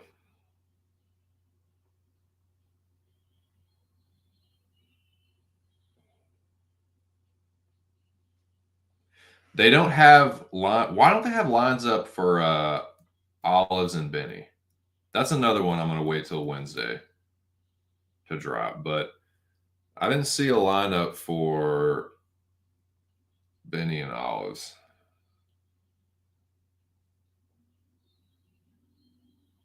What up with that? What up with that, G? Let's look at some of these other lines. Pantoja is an underdog. Oh my god, dude. Oh my fucking god, I'm all over that. I'm all over fucking Pantoja as an underdog. Gimme, gimme, gimme. Um,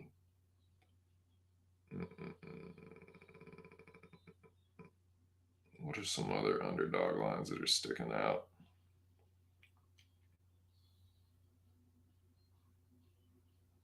Are Salikov and Dalby really about to fucking headline a fucking fight night? Are you straight up kidding me, dude? Are you even straight up kidding me right now, dude?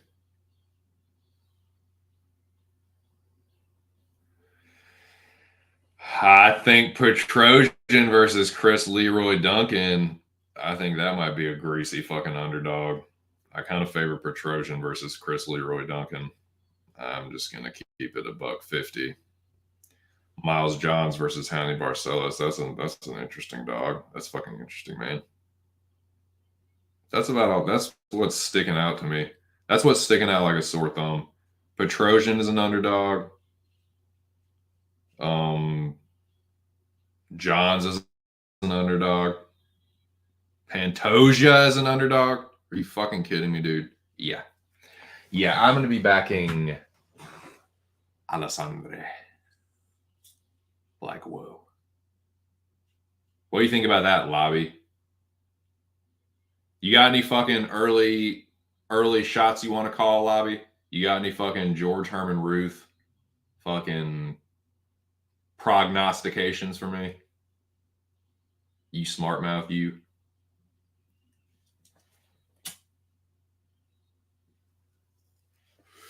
You didn't even tell me what you smoking today, Lobby.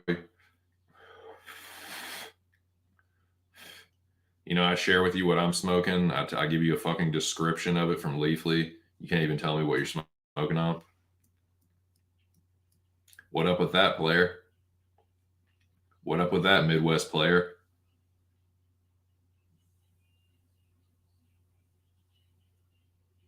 Yeah, man, that's pretty much what I got. Like I said, most of the good fights, if you want my picks on that, this is what you got to do.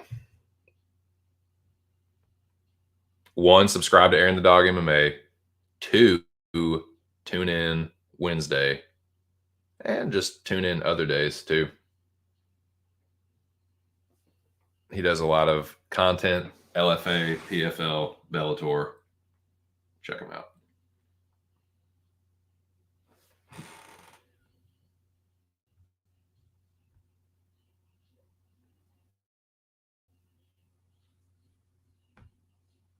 Sick. Nice, dude. Is that Galactic Kush and Gorilla Glue? Anything glue, dude. I had some Bay glue the other day. It was really fucking good. Tiafimo winning Saturday. Yeah, me too.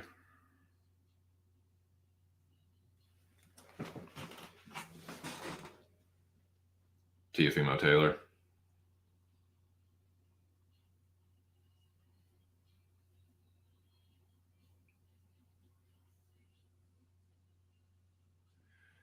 Yeah, dude. Yeah, I mean, I don't know, man. I don't know who I'm going to be rooting for Tiafimo. I think he can. I think he's a good underdog. I think he's a very live underdog. I like him. I like that he moved up. I think he'll be a little bit healthier at 140. I know he's had some fights there, but I think that will serve him well against Taylor. I just didn't like. I think 135 was leaving him a little fucking. I think that's why he looked like shit against Kambosos. Well, I think he underestimated Kambosos, and he was a little bit drained. I think at 140 he's healthier. He still hits hard. Taylor has he got wobbled by Regis. I thought he fucking lost it. Speaking of robberies, dude, Catterall, dude, he fucking beat Taylor. I think Teofimo's better than that. So yeah, that's if Teofimo's the underdog, that's what's up. Oh yeah, if he's the underdog, Teofimo's a live dog, dude. People are too down on him for losing to Kambosos, and like, it was an off night, and I just think he's drained at 135. I think at 140, I don't know, man. Like I know Taylor that's kind of Taylor's problem. Like he's talking about moving to fucking welterweight, which he probably will. Lobby, tell me if you don't agree with this. If he does beat Josh Taylor, Taylor's gonna move up. I don't think he's gonna fucking stick around, especially if he like gets knocked out. Like he ain't gonna fucking make that cut again. I don't see it. I think he'll probably move up whether he wins or loses. To be honest with you, but we'll see, man. I already know you on Bud Crawford. You ain't gotta tell me that.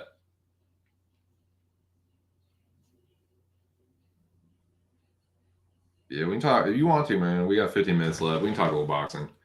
I don't have that's all I really got on UFC. Unless y'all just want to talk like news or fucking big fights or we can talk about whatever you want for like 15 minutes. I'm gonna get up out of here. Gotta watch my fucking broadcast time. My hours are fucking dwindling.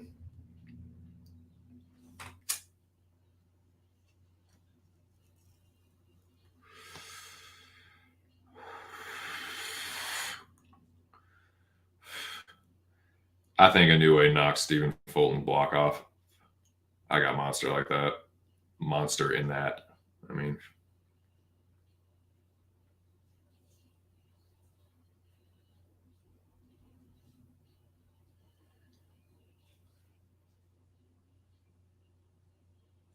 I'm sorry, dude. I think Usyk is full of shit. I don't think he's about to fight Wilder. I think he's gonna duck Fury and Wilder. I think he's gonna retire. I can just feel it, man. I think Usyk's full of shit.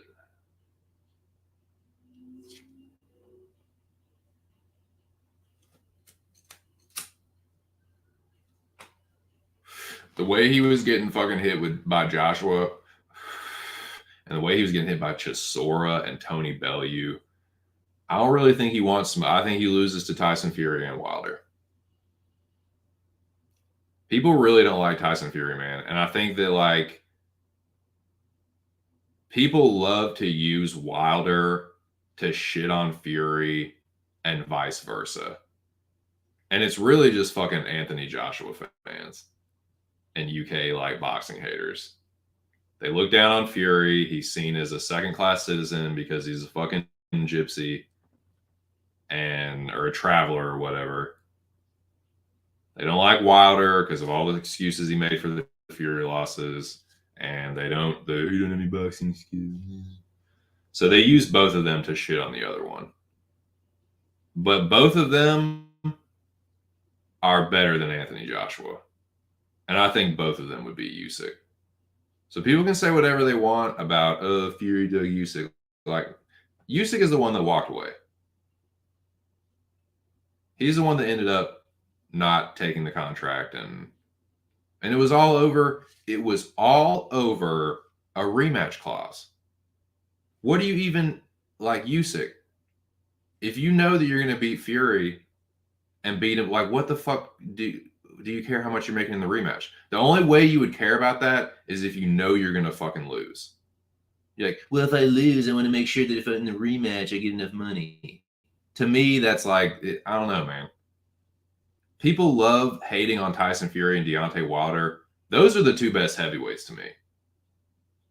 Joshua got knocked out by fucking a short, fat ass Andy Ruiz, who lost to Joseph Parker. So, like, I don't think that Usyk outpointing AJ automatically. Like, I know he's got belts, but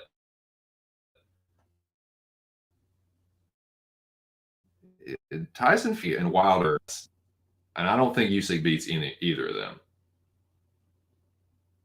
I think Usyk talking about Wilder. I would love for Wilder as a Wilder fan. fuck yeah, I want to see Wilder. I think Wilder will knock Usyk's fucking block off, which is why I think him talking about Wilder is bullshit. If he takes that fight, I'm gonna give Usyk a lot of credit because Wilder is way more dangerous than Anthony fucking Joshua. He's more athletic. He hits harder. He's a little bit more unpredictable. He's more dangerous.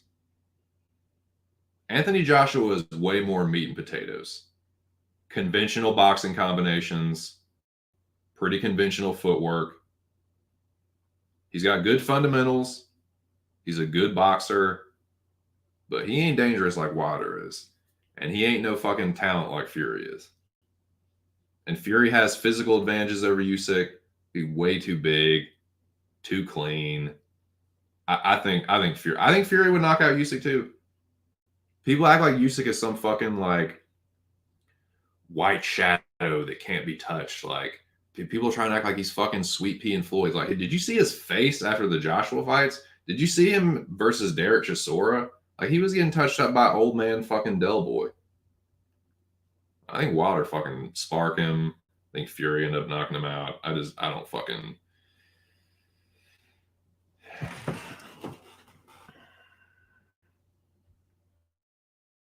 What was that, 15 years ago or something?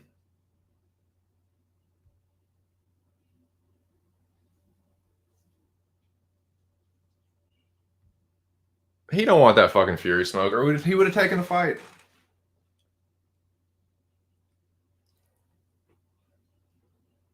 You really think AJ's better than Fury?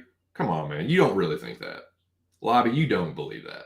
You think AJ is better than Fury. Man, please. You are not going to look me in the fucking Nunes Aldana avatar and tell me that. With a straight face.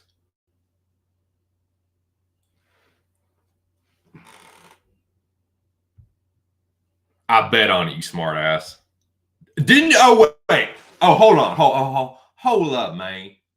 Hold up, man. Didn't you fucking bet on Butler?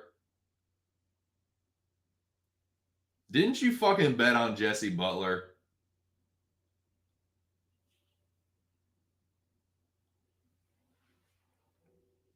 Mm-hmm. I'm not talking yet. Not yet. That's your answer. That's my answer right there. You already know he's not. And the only thing you have is, well, he has more belts. I said, do you think AJ would beat Tyson Fury? Please tell me yes so I can laugh in your face. Please tell me you think that AJ would beat Tyson Fury with a straight face.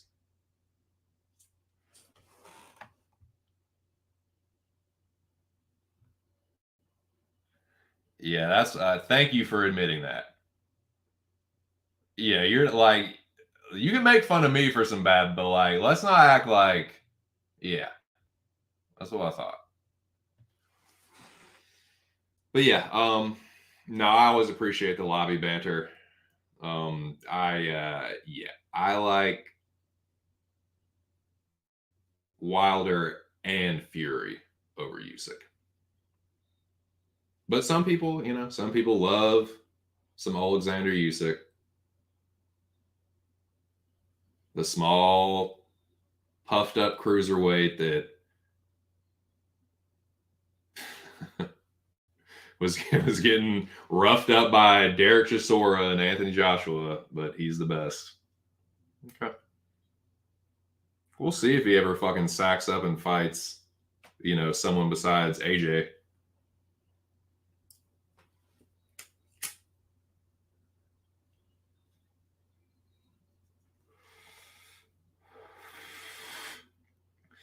I'll tell you what, though, dude.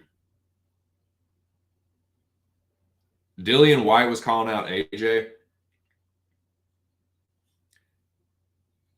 At first, I was like, fuck that. Like, we've already seen that. Like, AJ will knock his block off. Now, I think he probably still wins, but that fight's a little bit more interesting now. Like, it's not really going to be for anything, but that's a decent. That's a decent action fight. I tried to say action and decent at the same time. I think it's a decent action fight. Not a horrible time to have a rematch. You know, it's AJ after a couple of losses. I mean, fucking Wyatt's had some losses too. Got fucking Shadow Realm by Povetkin. Dude. And Fury. Dude, White loves getting knocked out with an uppercut. So yeah, I don't know. I wouldn't hate that though. I wouldn't hate that.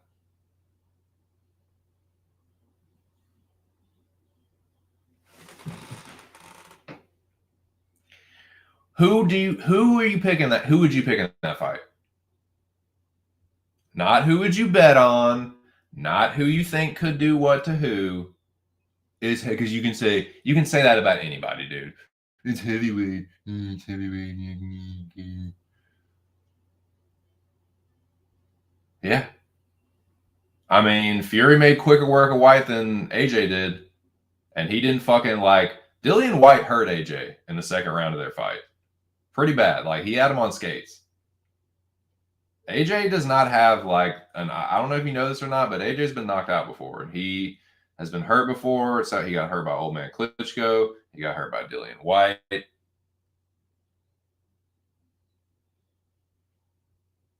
Got buzzed by Usyk.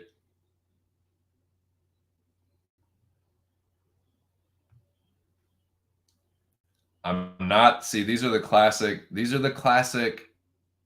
beat around the bush bullshit. Yeah, Ruiz knocked him out. That's not a good look.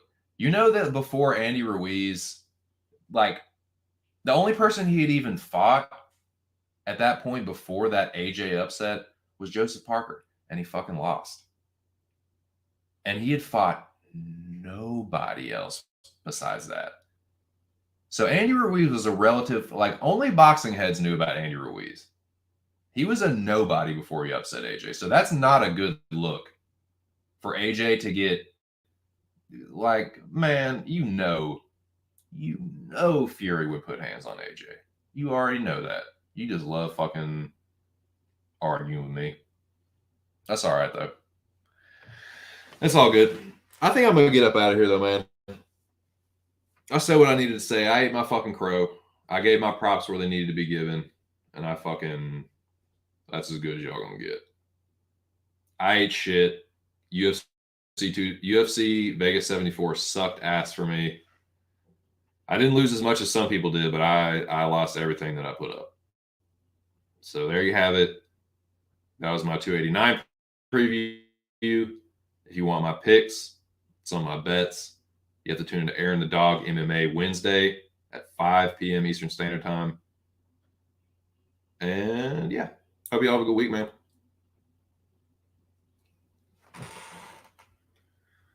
That's the spirit, Jackie boy. We'll get him this week. Yes, we will.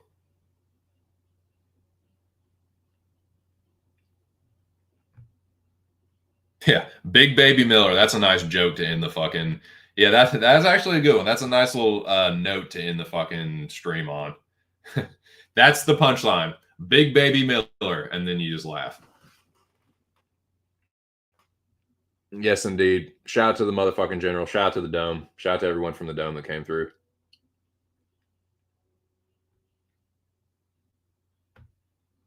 What about you sucking your own butt? What about that? Nah, man, I'll catch you next time, Lobby. I'll be back for the weigh-ins on Friday. So y'all have yourselves a good week. Let me get this fucking music on and make it official.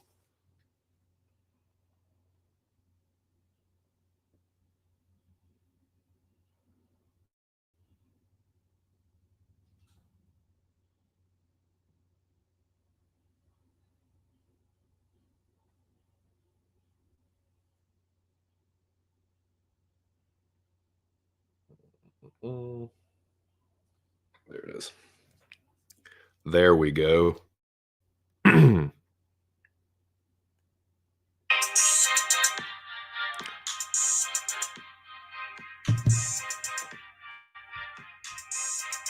57. All right, man. Pretty good stream. Had peaked out at 7. Would like to get a few more viewers in here than that. So let everyone and their mother know about the existence of this channel and these streams. But man, I appreciate everyone that did come through. I hope you all have a good week. Vegas 74 sucked. UFC 289 is going to be better. I'm going to actually win money. We are all going to win money. I'm going to do much better with my picks this week. And yeah, let's end things on a positive note. Shout out to the boys at Pub Sports Radio. Shout out to my dude Aaron the Dog MMA. Shout out to the motherfucking Dome. Shout out to Fight Night Picks. Shout out to fucking Addicted to Combat. Shout out to MMA Engine. Shout out to all the fucking cool barrages out there. The non-scamming community at large. Hope y'all have a great week. And how about them fucking Vegas Golden Knights, baby? The Knights take game 1. Game 2 is tonight at 8. So make sure you don't miss that if you like NHL. And I'm definitely going to be rooting on them Knights. We fucking whoop their ass in game 1. Want to do that in game 2 and just fucking sweep them. But nah, shout out to you guys, man. Hope y'all have a great week. This has been just my 2 cents, and I'll catch you on the next one. Peace!